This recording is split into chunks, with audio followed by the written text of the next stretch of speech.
So, ito, magluluto tayo ng sotanghon.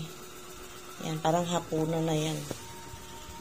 Ayan. Ang mga panahog, sibuyas, bawang, may cubes dyan na hipon, pamintang durog, meron dyang atswete sauce, dahon ng sibuyas, hipon, nilagang itlog, ayan, may oyster sauce dyan.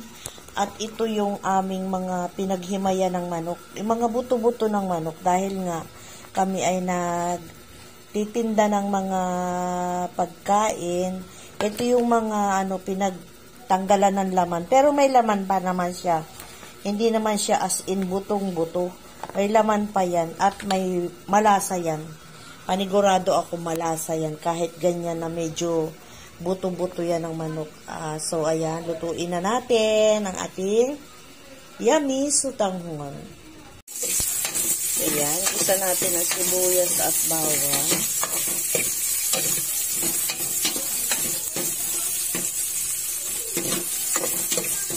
Sa kaserola ko siya niluto dahil nga ay atin siyang sasabawan. Lagay na natin yung buto-buto ng manok. Yan. Yan ay malasa at meron din yung laman pa na mga tira-tira.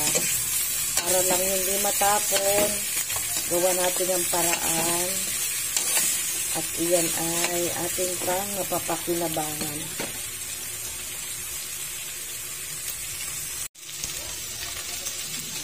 Lagay na rin natin yung hipon.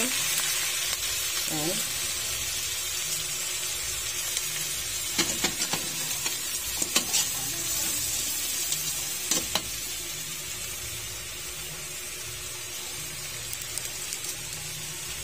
Pamintang durog.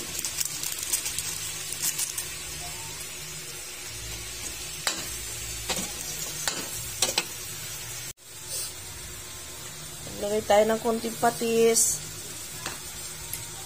Yan. Imbis na asin, patis ilagay natin. Dagdag pampalasa sa ating sotanghon. Kaya natin maluto yung dyan. Saka natin maya-maya sa sabawan. Lagyan na natin siya ng sabaw. Okay. Kaya dagdagan pa natin ng sabaw yan dahil yung ating sotanghon ay malakas. Sumipsip ng sabaw lalo at original sa puro sotanghon. Lagyan natin siya ng cubes.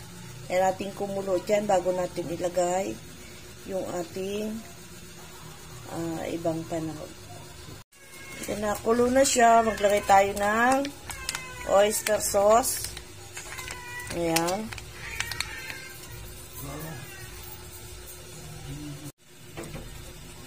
Lagay na natin yung atswete bago natin ilagay yung ating sotanghon.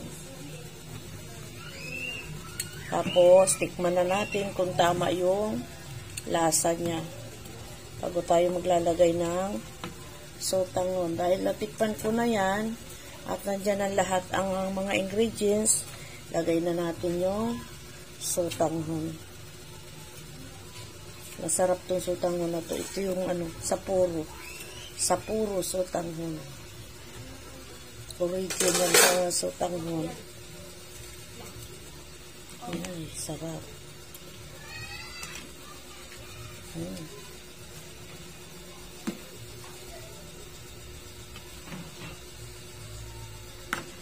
Ayan, hayaan natin siya na lumambot. Tayo natin. Kumulo ulit.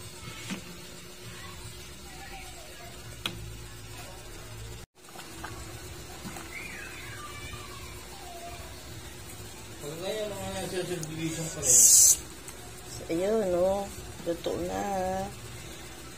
Saglit na lang. Ahunin na natin. Tapos, ilagay na natin yung egg. Yan.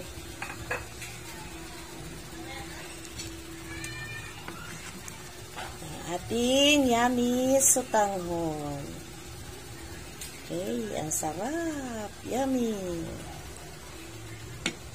Tikman natin ulit. Nam-nam. Nam-nam. Kasarap.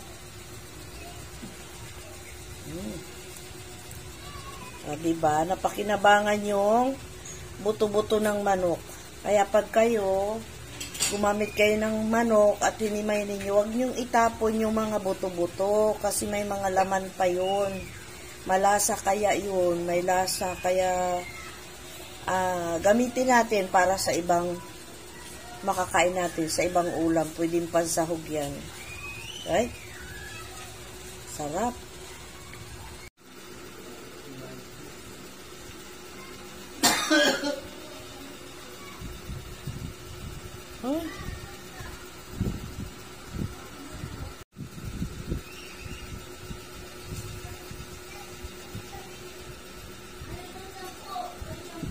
Ayan, diba?